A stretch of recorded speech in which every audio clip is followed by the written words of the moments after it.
다음에 또 많은 것들은 자신의 탓이 아니고 남 탓으로 이렇게 사는 사람들이죠. 그죠? 그러면서 자기를 살지 않죠. 자기를 살지 않는 사람들이에요. 그 다음에 이제 이 3장의 니고데모 율법으로 묶여있고 4장의 상태, 5장의 상태 이런 사람들이 도착해가 치유를 그리스도를 만남으로써 치유돼서 도착하는 곳이 생명의 빵이에요. 왜냐하면 이제 그 생명의 빵을 통해서 이제 빵은 성서 안에서 빵은 되게 의미가 여러분이 그 빵이라는 주제 하나만 갖고 성경을 쭉 찾을 수가 있어요. 그 구절을 다 찾으면 이제 어디에 도착하느냐 하면 말씀에 도착해요. 말씀. 그래서 사실은 그 우리 주님의 말씀의 문헌 이런 거 보면 이제 그 살과 피가 바로 말씀이다. 예수님이 오늘 복음에 예수님 살과 피가 그 피가 단순히 성체를 말하는 게 아니라 그 말씀을 의미하고 있다는 거. 그런 문헌들 보면 많이 나와 있어요. 관계성이 이제 완전히 회복된 상태에서 한 몸이 되면 그때부터 이제 새로운 삶의 양식을 살게 되고 있고요. 7장은 이제 결단을 해서 남는 자와 남지 않는 자의 상태가 또 나와요. 신앙하느냐 신앙하지 않느냐고. 8장에 가면 이제 가늠한 여인이죠. 그죠? 가늠한 여인 이 얘기는 핵심은 뭐냐면 그 8장 1절에서 11절까지가 갖고 있는 게 아니고 12절이에요. 나는 세상에 빛이라는 거예요. 누가 빛이라고요? 그리스도가 빛인데 말씀이 우리 삶의 빛인데요. 우리가 이 빛이라는 것이 내 안에 있지만 내 안에 이 빛이 있지 없지를 어떻게 알 수 있느냐? 이거를 보면요. 이거는 이제 신학에서 얘기하는데요. 특히 신학대전에서 이 문제를 아주 잘 다뤄주고 있는데, 그, 지향이에요, 지향. 지향이 무엇이냐 이렇게 질문했는데, 그게 풀어주기를 지향은 눈이다. 이렇게 얘기해. 첫 번째는 눈이다. 그러니까 볼 수 있는 눈. 최종 목적을 바라볼 수 있는 눈. 그게 이제 지향으로 드러난다는 거죠. 이해되셨어요? 모르면 물으셔요. 근데 두 번째는 뭐냐면 그 최종 목적을 바라보는 이 눈을 갖고 있는데 그게 뭘 움직이느냐 하면 내가 그 가는 게 빛으로 움직인다는 게 빛. 네, 빛. 이해됐죠? 그죠? 또 두 번째 더 있는데, 세 가지 더 있는데, 그 나중에 뭐, 또 시간 되면 얘기하고요.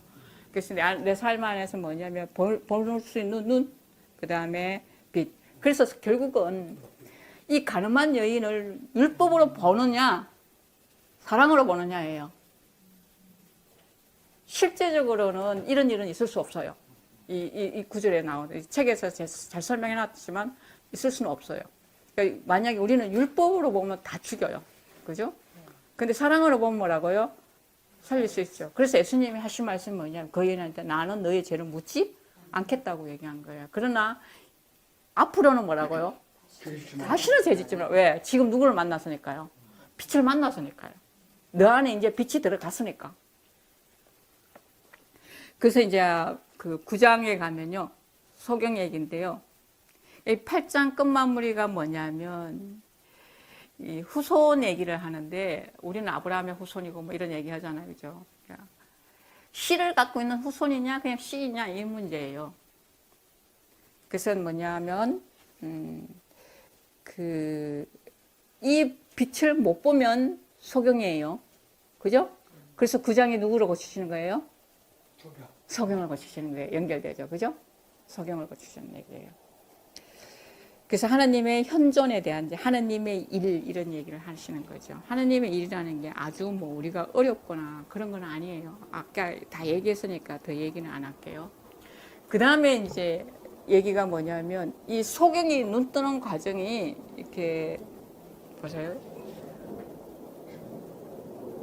소경은 눈을 외적으로 뜨는 게 아니고 내적으로 뜨는 거예요. 내적으로 떴기 때문에 외적으로 보이는 거예요. 단계가 있어요.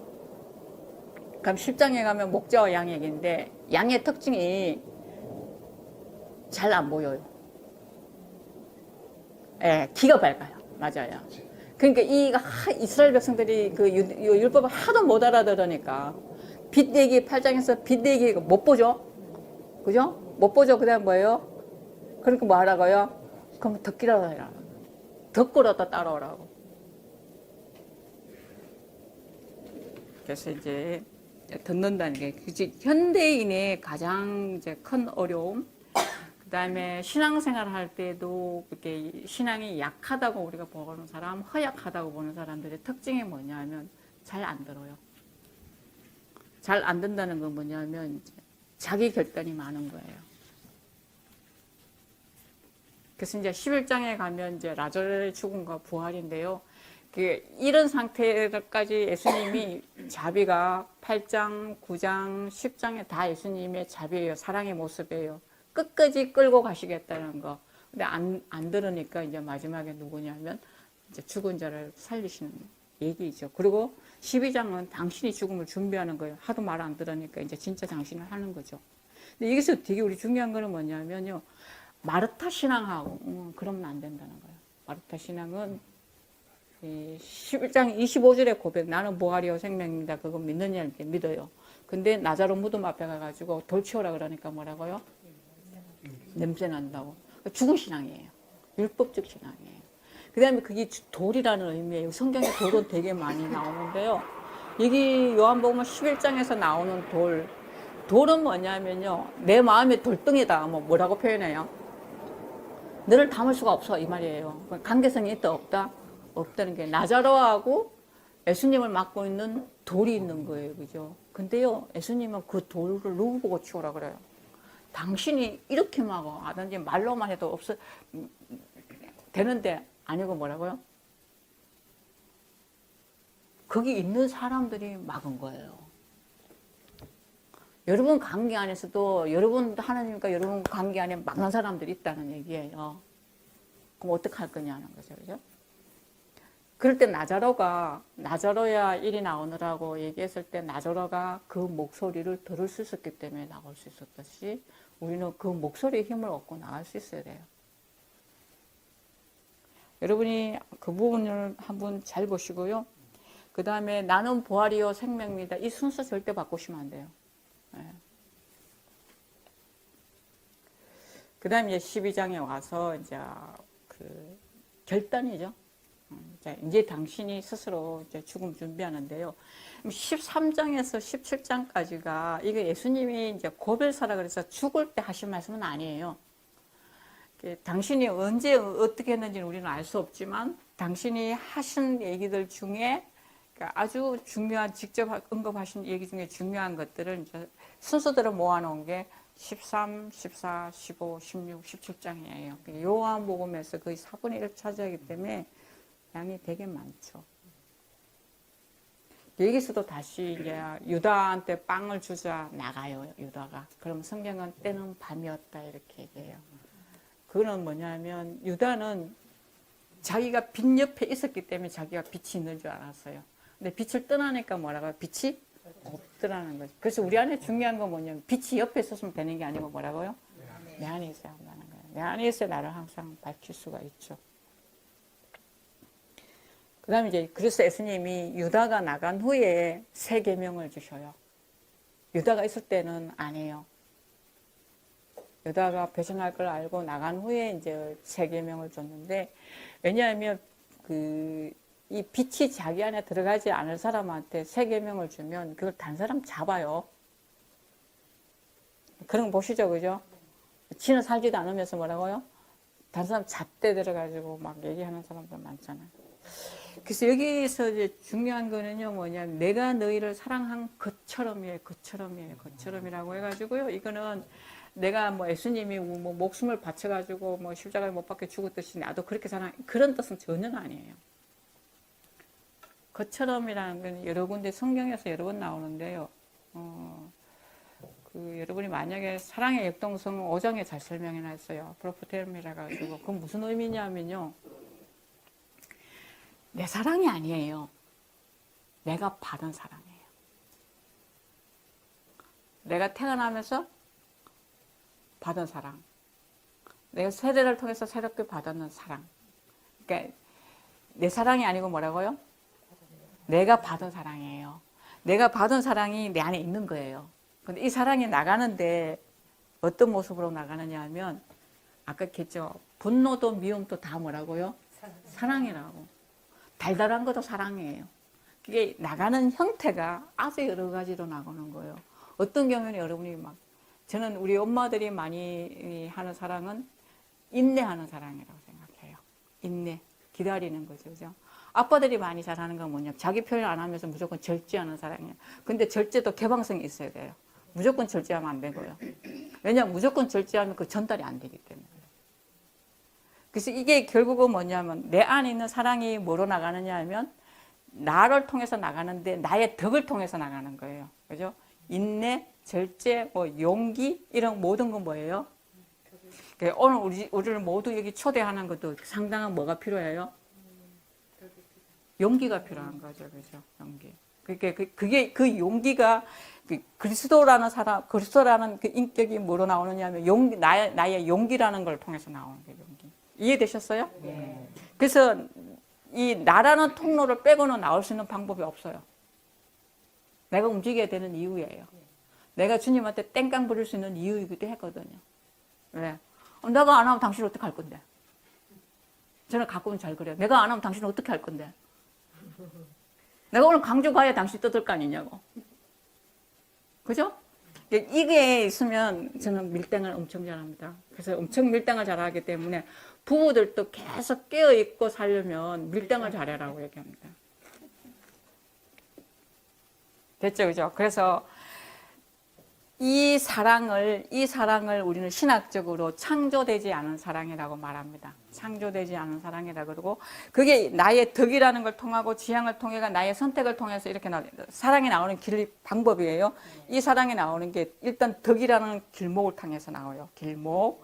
그 다음 뭐냐면 이게 덕이 나오는데 내가 지향이 깨어있지 않으면 안 하고 싶어져. 그죠? 되죠, 그죠? 그러니까 이 지향이라는 이름에서 나오고, 그 다음에 이 지향에서 뭐냐면 내가 힘들더라도 해야지 하는 선택이 되죠, 그죠? 선택. 그 다음에 행위가 나와요. 이해되셨어요? 이게 제가 이렇게 단계로 설명을 하는데, 이게 단계가 아니고, 그냥 순간적으로 일어나요. 그래서 뭐가 필요하냐면, 훈련이 필요해요. 연속. 그래서 여기에서 사랑하다를 우리가 창조된 사랑이라 그래요. 이 사랑이 이 씨앗이 원천이 되어가지고 나한테 나오는 하느님이 받는 사랑은 이 사랑이에요. 사랑하다. 이해되셨어요? 이거 어려우면 얘기하세요. 이거 신학으로서 윤리신학에서 굉장히 중요한 얘기예요. 왜냐하면 우리 신자들이 갖고 있는 게 이게 어떻게 바뀌느냐 하면 지향에서 딱 이렇게 토막이 나요. 그럼 자, 이거를 지향이라는 게 되게 중요하니까 얘기를 해드릴게요. 이혼론적 신앙생활을 하는 사람한테는 그 거룩함과 거룩하지 않음이 구별되어 있어요. 딱 달라요. 그래서 얘는 다 거룩하고 여기 있는 사람 다 뭐라고요? 거룩하지 않다는. 이거는 우리가 말하는 신앙 아니에요. 하느님은 하늘에 계시는 게 아까 어디 왔다고요? 속에 왔 거예요. 세상에. 이게 분리된다 안 된다? 안 되는 거예요. 그래서 거룩한 게 따르는 게 아니라 목적이 하나의 행위에 세 가지 목적이 있다고 이렇게 보는 거예요. 신학적입니다. 이거는 이게 하나의 행위에 세 가지 목적이 있는데 뭐냐 하면 이제 제가 이게 예화 잘 들어주는 것 중에 하나인데요. 남편이 이제 토요일 아침에 이렇게 누워 있으면 부인이 가가지고 산책 가자고. 남편들이 쉽게 간다 안 간다? 안 가죠.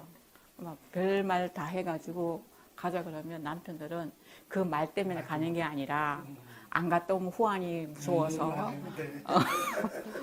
갔다 와서 그냥 좀 편하게 쉬는 게 좋겠다 싶어서 따라 놨어요. 이게 가까운 목적이에요. 내가 지금 감으로 인해서 부인을 기쁘게 해줄 수 있는 거 가까운 목적이에요. 그 다음에 갔더니 부인이 큰애는 요즘에 어떤 일이 있고 뭐 둘째는 무슨 일이 있고 뭐 이런 얘기를 쭉 하잖아. 그죠? 침묵하고 가는 건 아니잖아요.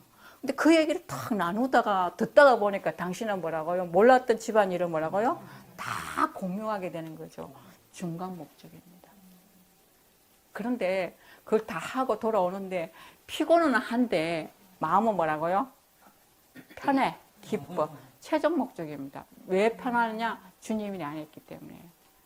그래서 내가 하나의 행위를 통해서 성이라서 거룩한 게 아니라 악한 게 아니라 하나의 행위 안에 뭐냐면 내가 이거는 뭐냐면 부부관계 안에서 맞는 성관계든지 모든 것들도 뭐냐 하면 이런 지향을 두고 하면 거룩한 거라는 거죠. 그래서 여러분이 교회 문헌 13항에 보면 부부가 그런 최종 목적을 지향하고 육체적 결합을 맞을 때는 그리스도께서 십자가에서 교회에 당신 몸을 내어주신 그 신비에 동참하는 겁니다. 이렇게 얘기해요.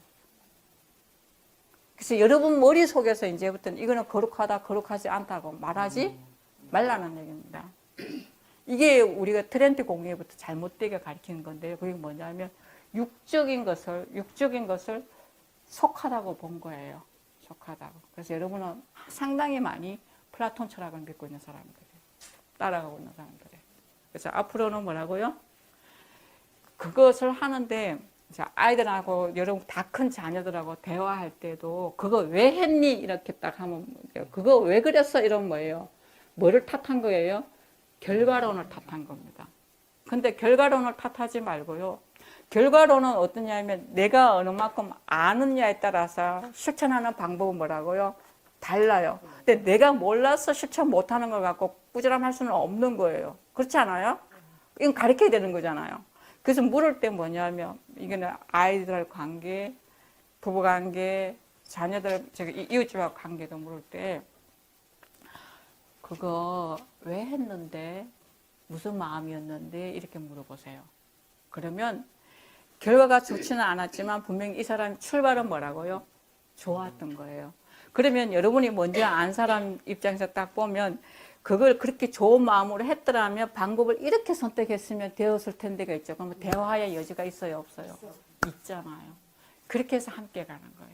그래서 이제 지향을 물어보는 거 되게 중요하다는 거예요.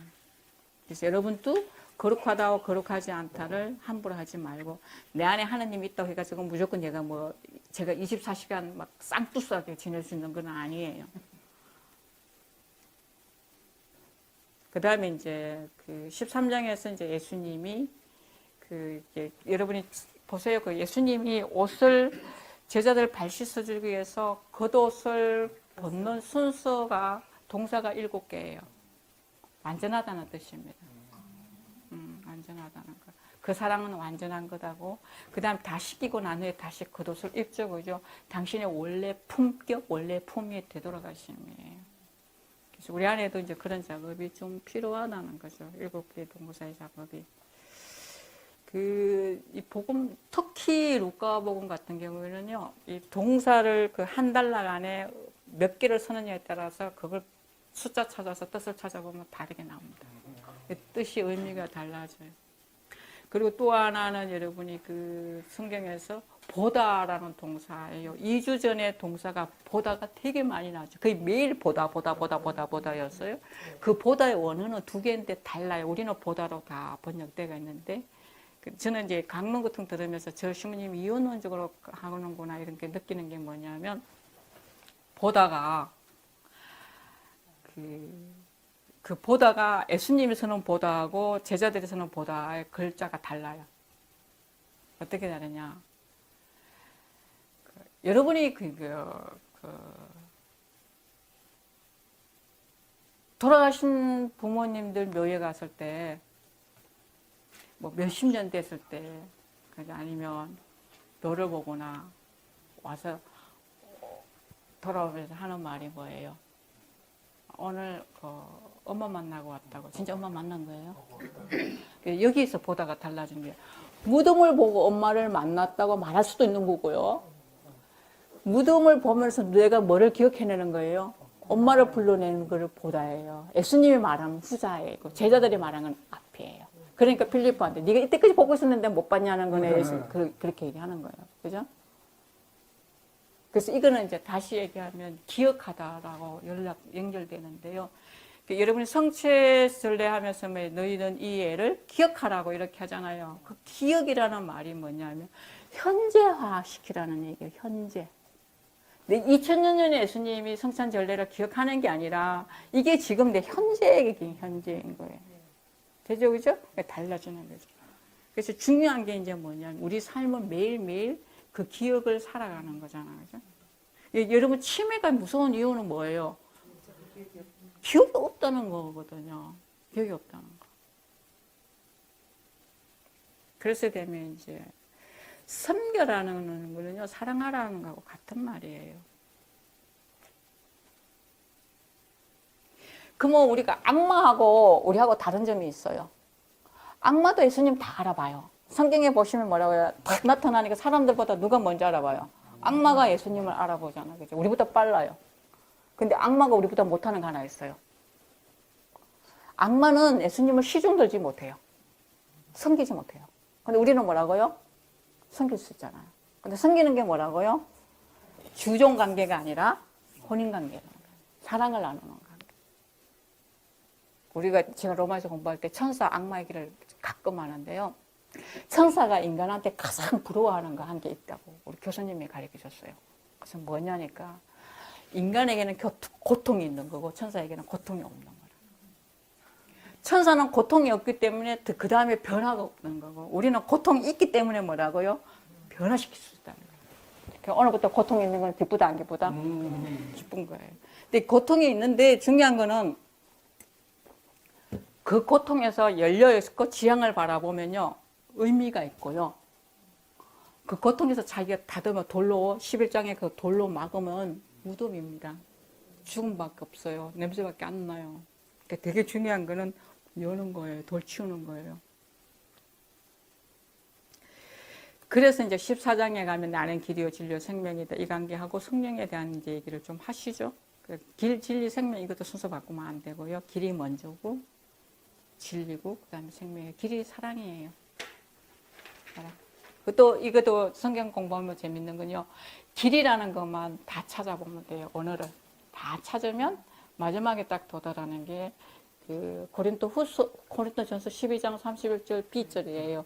내가 여러분에게 가장 큰 길을 보여주겠습니다. 그러면서 하는 얘기가 사랑의 얘기하면서 1절에서 3절까지는 아까 이혼론적 사랑의 얘기, 율법적 사랑이고요. 4절부터 그 이어절이 그 아까 제가 계속 말한 명사적 사랑, 그 사랑이에요. 이제 그게 이루어지면 이제 15장 포도나무와 가지죠. 이 그 포도나무와 이렇게 완전히 하나 되면 이제 구분이 없는 거죠. 내가 그리스도고 그리스도가 나, 그죠? 이 관계를 가장 잘 드러내는 나무가 포도나무예요. 포도나무는 포도나무와 가지가 구분이 없어요. 그래서 이제 여러분이 유일하게 식물 사전 찾으시면요. 나무 사전에 찾아도 나오는 게 포도나무는 나오고요. 식물 사전에도 포도나무 나와요. 왜? 두 개가 구분이 없었어요.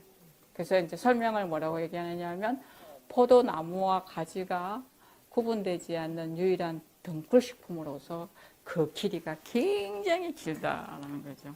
우리가 그렇습니다.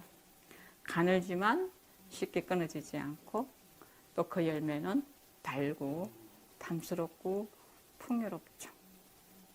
그래서 세상 사람들이 우리를 보고 누구를 본다고요? 그리스도를 보는 거예요. 그래서 여러분이 그리스도를 본다는 걸 세상 사람들이 그리스도를 본다고 말할 줄 모르니까 성당 다닌대 저 사람 이렇게 얘기하는 거예요. 성당 다닌대. 성당 다닌대. 그럼 그 말 속은 뭐라고요? 아, 저 사람이 나를 그리스도를 보고 있구나 이렇게. 이 성당 다닌데 또 좋게 말할 수도 있고 나쁘게 말할 수도 있죠, 그죠? 그러면 저는 그 그리스도가 그 사랑이 얼마나 지극하면 내한테 수인이 돼가 있는 거잖아요. 나에게 수인이 내 감옥에 있는 거잖아요. 내가 표현하는 대로 그분은 되는 거예요. 그래서 감옥에 있다고 수인이죠. 내가 풀면 풀리려고 내가 묶이고 내가 잘하면 좋은 사람 좋은 모습이 되고 내가 못하면 못하는 모습이 되는 거죠. 그것만 해도 대단하죠.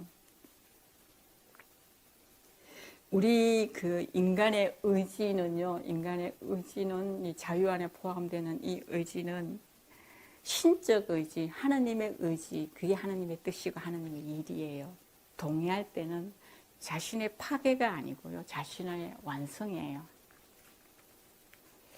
그다음 이제 18장 이하가 이제 여러분이 그 만나야 될 이제 다음 주부터 읽으셔요. 네, 18장부터 이제 다음 주에 읽으시는데요. 지금 다 얘기해 드리면 재미없지 않을까요?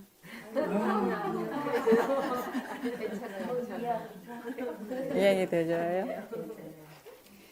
18장에서부터 보면요, 이제 그 단어가 각 기드론 골짜기가 뭘 의미하는지 이건 책 보시면 돼요. 제가 일일이 그런 단어는 다 풀어놨어요. 기드론 골짜기, 올리브 나무 뭐 이런 것들은 다 되어 있고요. 그러니까 겟세마니가 어디 있는지 뭐 이런 것도요. 여기서 중요한 건 뭐냐면 그 사람들한테 그 성전 경비병들이 그러니까 경찰들이 온 거죠, 그죠? 요즘 말로 하면 경찰들이 와가지고 그 예수님한테 그 국가 경찰하고 성전 경비대하고 두 부류가 온 거예요. 뭐 적어도 300명 이상 오지 않았을까 이제 횃불 들고 온 거죠. 그러면 일반 경찰은 모른다고 말할 수 있지만 성전 경찰이 모르잖아요. 예수님 성전에서 가르쳤기 때문에요. 근데도 그 사람들은 안테가가 예수님한테 누구를 찾고 있느냐 이렇게 물었어요. 누구를 찾고 있느냐 그러면 이 사람들 당신을 찾고 있어 이렇게 말하지 않고 뭐라고요? 나자렛 예수를 찾고 있다. 다르게 말하면요, 당신이 보여주고 싶은 사람에게만 당신을 보여주는 거예요. 그러니까 세상 사람들이 다 알아볼 수 있지 않다는. 그러니까 여러분이 그리스도를 알아볼 수 있다는 것 자체가 이미 뭐라고요? 선물이고 축복이에요. 그래서 그걸 다른 게 복음서에는 뭐냐면 아버지께서 내한테 의탁하신 사람만 나는 부른다고 얘기한 거예요. 그러니까 당신이 이미 부른다면 누구랑 관계 먼저 있었다고요? 아버지랑 먼저 관계가 있었고 나는 그 사람만 불러서 어디에 데려가기 위해서요? 아버지께 데려가기 위해서. 이 관계성이 중요하죠. 그 다음에 이제 그 빌라도가 예수님한테 묻죠. 그 진리가 뭐냐고. 이렇게 물어요. 진리가 뭐냐. 근데 예수님 대답 안 해요. 왜 대답 안 하냐면요. 이거 뭐예요? 그러니까 여러분 나한테 물어요, 안 물어요? 왜요? 아니까. 예수님 그래. 내가 진리인데 네가 진리를 보고도 진리를 모르는데 내가 진리를 설명하면 네가 진리를 알아? 이거예요. 그래서 대답 안 하셔요. 그래서 때는 밤이었다고. 그게 소통이 안 되는 시간이에요. 밤이라고 해요.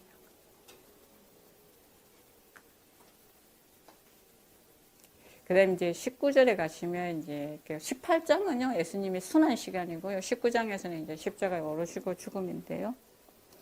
이제 옆구리를 하니까 이제 피와 물이 나왔다 이랬는데, 그게 이제 여러분이 옆구리에 피와 물이 나오는 게 창세기에 뭐가 있어요? 2장에 아담의 옆구리에서 네, 신랑 신부예요. 그래서 이 성경은요, 아까 구세자석으로 읽어야 된다는 거예요. 여러분이 교리도 다 교리적으로 배웠거든요. 사실은 교리도 다 구세자석으로 배워야 돼요. 그래야 내한테 힘이 있어요. 이렇게 연결돼요. 이 구약하고 복음 저한테 오시면 이 연결을 기가 막히게 해줘요. 아마 여러분이 그 산에 오다 보면 막 다른 구절 막 써놨죠, 그죠? 엄청 줄여서 써놓은 겁니다. 제 원노트 보면 막 엄청 더 많아요, 그게. 저기 딱 보면 옆구리에서 나오는 거예요. 그죠? 여기서 옆구리 나오면, 그래서 이제 교부들 중에는 뭐 세례라고 또 얘기하고 막 여러 가지 얘기하는 이유가 하나 되는 관계예요, 하나. 그래. 나는 교회에서 성부와 성자와 성령의 이름으로 다시 태어난 거죠. 예. 그 다음에 여기 되게 중요한 거 하나 있어요. 예수님이 십자가에 못 박히신 게 중요한 건데, 그것도 중요한데, 그 십자가가 어디에 박혀 있느냐가 더 중요해요. 너는 우리 신녀들이 십자가를 잘 보는 거는 좋아. 근데 저는 그거 잘 안 보고 밟아요. 그 밑에 꽁지 와요. 어디에 박혀 있을 때 가장 안 무너질까? 어디에 딱 그 십자가가 서 있으면 안 무너질까요? 아니.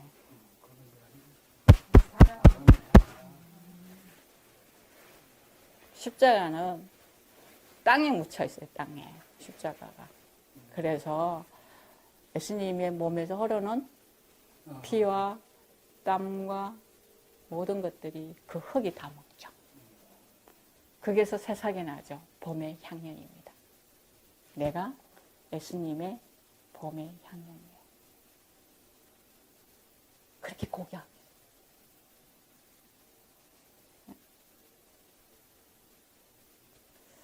제가 여기에 대해서 시를 써놓은 게 있는데 어떤 신부님이 그걸 읽으시더니 신자들이 왜 좋아하는 줄 알겠다. 나한테도 메일 한번 보내봐라. 가끔 쓰지 메일은 안 쓴다고. 그게 봄의 향연이에요.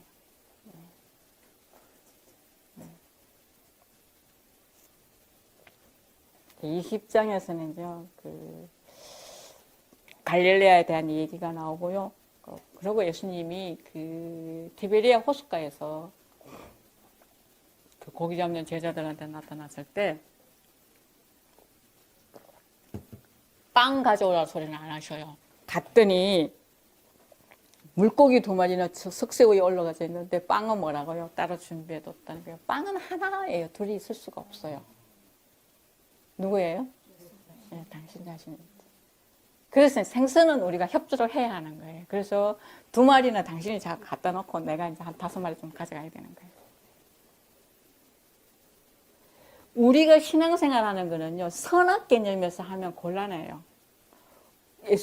하느님이 우리를 부르실 때는 단순히 착하게 살라고 부르신 게 아니기 때문입니다.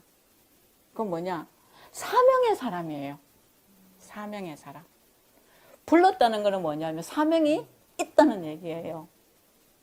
사명의 사람. 제일 첫 번째 그 사명의 사람이 되는 작업 중에 하나가 뭐냐면 내가 뭐로 바뀌는 삶이에요? 물이 피로 바뀌는 삶이죠. 인생이 신성의 삶으로 변화되는 삶이죠.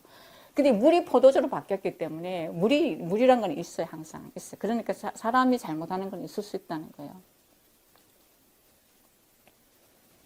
우리가 내가 어떤 사명을 받았느냐, 우리가 성경 공부하는 이유는 내가 어떤 사명을 받았냐 이거죠.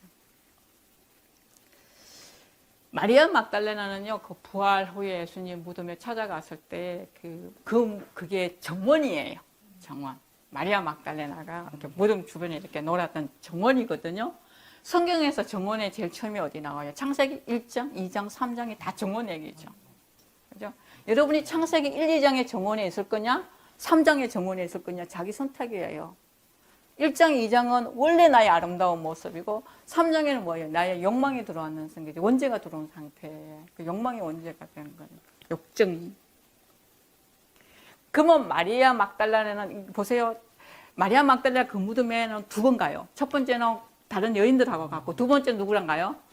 여러분 잘 아시죠? 그 성화에 있잖아. 베드로하고 요한하고 갔잖아요. 근데 사람들 다 떠나요. 다 떠나는데 마리아 막달라네만 혼자 울고 있어요. 왜? 왜 막달레나는 무덤을 못 떠났을까요? 왜 그 정원에 머물고 있을까요? 정원이 이제 성소가 밝혀지는 곳이기도 한데요. 마리아 막달레나가 못 떠나게 했는 건 뭐냐면 자기가 아는 거예요. 거기에 생명이 있다는 거예요. 그 무덤, 빈무덤 생명이 있고 그 생명이 마리아 막달레나 또한 사랑이기도 해요. 그래서 만난 거예요. 그러니까 뒤에서 딱 부르자 망설임 없이 뭐라고요? 라뿐이라고 딱 할 수 있어요.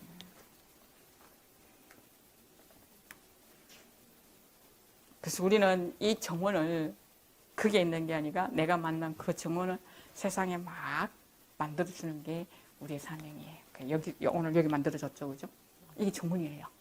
만들어주고 정원인데 여러분 제가 이렇게 나눔을 하는데 여러분 안에 들어왔는 예수님의 모습, 말씀의 모습은 똑같지는 않아요. 왜? 그 사람이 갖고야 할 정원이니까. 그 사람 몫을 하면 돼요. 그 다음에 이제 21장이 이제 진리에 대한 응답이죠. 그래서 신앙생활의 목표는요, 단순하게 천당 가기 위해서, 구원받기 위해서 그런 말 하면 정말 애기예요. 애기고, 신앙의 진짜 맛을 아직 모르는 사람이에요. 에페소서 4장 13절에 잘 나와 있어요. 신앙생활의 목표는 하느님에 대한 지식을 아는 거예요. 하느님에 대한 지식을 알 때 우리는 더 명료하게 알 수 있고요. 그래서 우리는 뭐냐면 그 에페소서 4장 13절에서 충만한 완숙한 경지에 도달할 수 있다라고 말해요.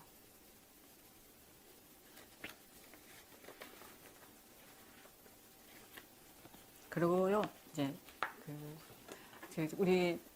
저는 이제 옛날 명례방처럼 생각하고 사람들이 5이든 2이든 3이든 자꾸 모여서 읽으라고 얘기하면요. 많이 들어오는 얘기가 뭐냐면 어렵다는 얘기예요.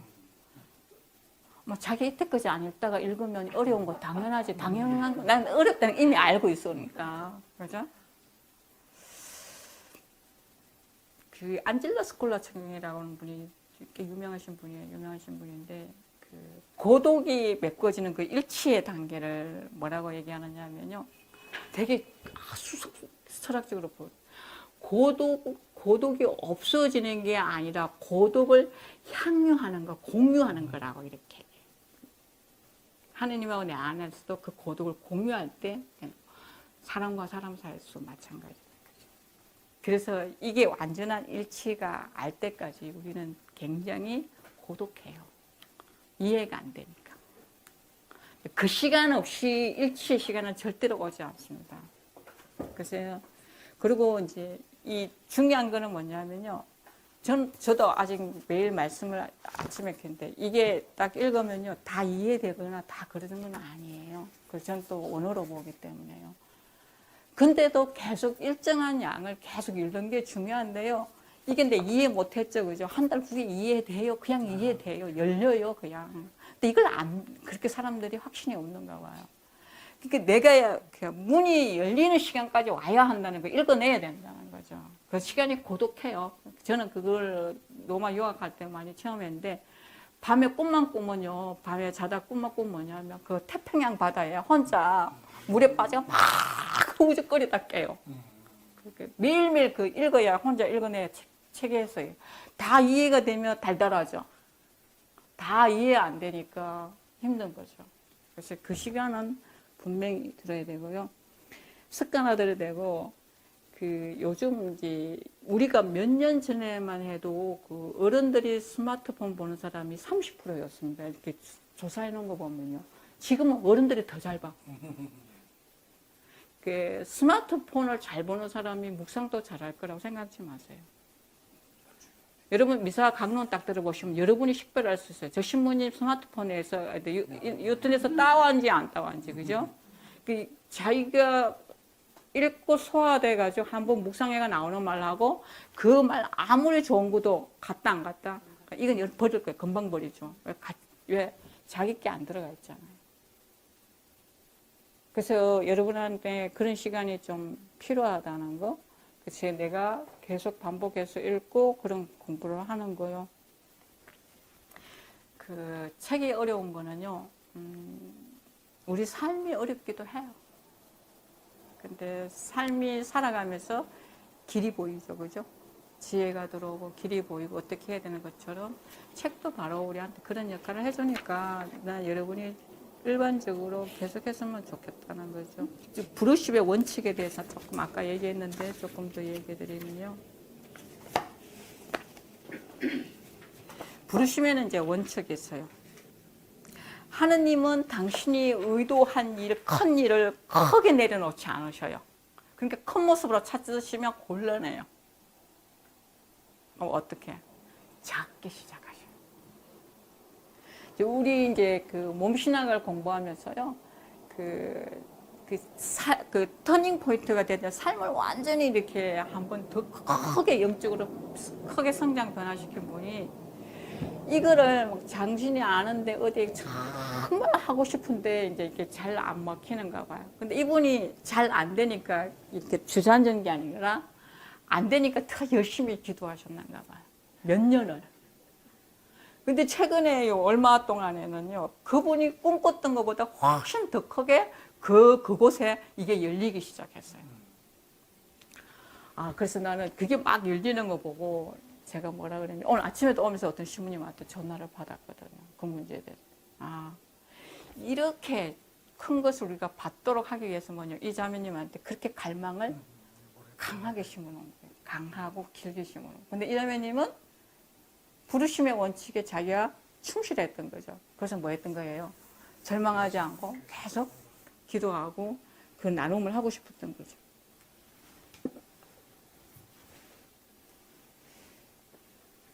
그러면 우리가 이 모습에서 배워야 될 게 뭐냐면 왜 한 사람에서 시작하느냐 하면 하느님이 우리 인간에게서는 나의 온전한 자유 안에서 한 사람이 회개하는 거예요. 각 개인이. 회개라는 거는 하느님께 돌아섬이에요. 돌아섬. 그러니까 우리가 세상 사람들한테 할 때도 뭐라고요? 각자의 도라선에 내 노력에 의해서 각자의 도라선. 그리고 이제 중요한 거는 그 한 사람에 절대로 머무르지 않는다는 게 하나님 부르시는 원칙입니다. 공동체로 발전하게 되죠. 그 지역에다. 그러나 처음은 누구든지 뭐라고요? 혼자예요. 그다음 두 번째 하나의 원칙이 또 하나 더 있는데 뭐냐면 강제성을 띠지 않는다는 겁니다. 억지로 하지 않습니다. 그 다음에 본인 스스로 검증할 시간을 주시죠. 이게 진짜인지 아닌지. 우리 아마 수녀님도 몸신학 공부할 때 검증 시간이 있었을 거예요. 그죠? 그 다음에 그게 검증이 끝나면, 이제 이 사람의 검증이 끝나면 진짜 큰 갈망이 생기죠. 더 좋은 것을 희망하죠. 그게 그 희망이 바로 구원의 역사 속에 들어가는 겁니다. 한 개인의 구원이 아니라 공동체 구원의 역사 속으로 들어가는 거죠. 그런데 이 과정 중에 하나님은 억지로 하지 않으시고 항상 뭐를 하시느냐 하면 매력을 느끼게 하셔요. 매력. 요한복음에 대한 매력, 몸신약에 대한 매력, 이런 매력을 통해서 하는 거죠. 그러니까 여러분도 남한테 매력이 있다 없다? 있다는 거예요. 자기 좋은 점에서 매력이 있죠. 그래서 부르심은 곧 동전의 앞면이라면 그 사람은 곧 또 누구로 된 거예요? 세상에 파견되어 있는 겁니다. 그런 목적이 하나님 안에 있는 거죠. 그리고 이제 우리는 이 부르심과 응답의 과정 중에 나에게 주어지는 짐이 무거울 수 있어요. 짐이 무거울 수 있는데 항상 1번은 그분과의 일치예요. 그분과 일치하면 그 짐을 너끈히 질 수 있거든요.